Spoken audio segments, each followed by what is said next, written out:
Guys, আজকে আমি এসেছি 1000 বছরের পুরনো ঐতিহ্যবাহী পাহাড়পুর বৌদ্ধবিহার। এখানে এসে কি কি দেখলাম তা সকলকে দেখাবো, তো ভিডিওটি কন্টিনিউ করতে থাকুন। টিকিট কাটলাম, টাকা দিয়ে ছেড়ে দিল কিন্তু। আজ আপনাদের নিয়ে এসেছি বাংলার প্রাচীন ইতিহাস আর ঐতিহ্যের নিদর্শন পাহাড়পুর বৌদ্ধবিহার।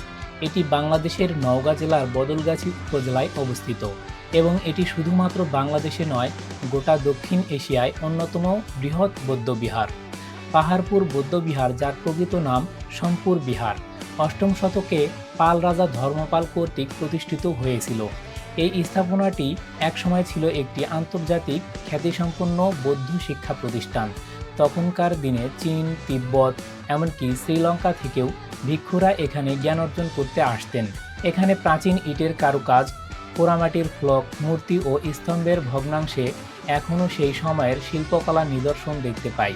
বিশ্বের আর্কিওলজিক্যাল রিসার্চে এটি এক গুরুত্বপূর্ণ কেন্দ্র এবং 1985 সালে ইউনেস্কো থেকে ওয়ার্ল্ড হেরিটেজ সাইট ঘোষণা করে। চারিদিকে ছড়িয়ে থাকা ধ্বংসাবশেষ এবং কেন্দ্রমূল বিহারটি যেন আজও কালের সাক্ষী হয়ে দাঁড়িয়ে আছে। যেখানে একসময় ছাত্ররা পড়াশোনা করত, ধ্যান করত, আজ তা ইতিহাস হয়ে দাঁড়িয়ে আছে। প্রতিটি ইট, প্রতিটি পথ যেন একই গল্প বলে যায়।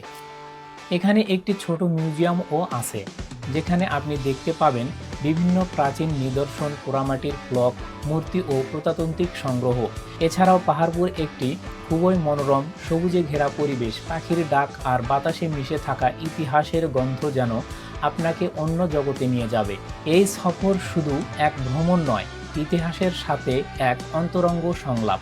যদি আপনি বাংলাদেশের ইতিহাস, সংস্কৃতি আর ঐতিহ্য হৃদয় দিয়ে ভালোবাসেন, তাহলে একবার হলেও পাহাড়পুরে ঘুরে আসা উচিত।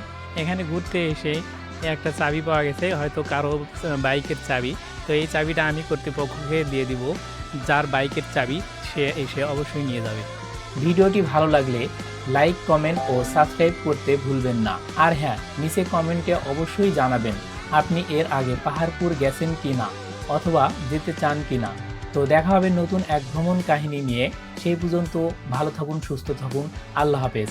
আমি হাবিবুর রহমান রুবেল।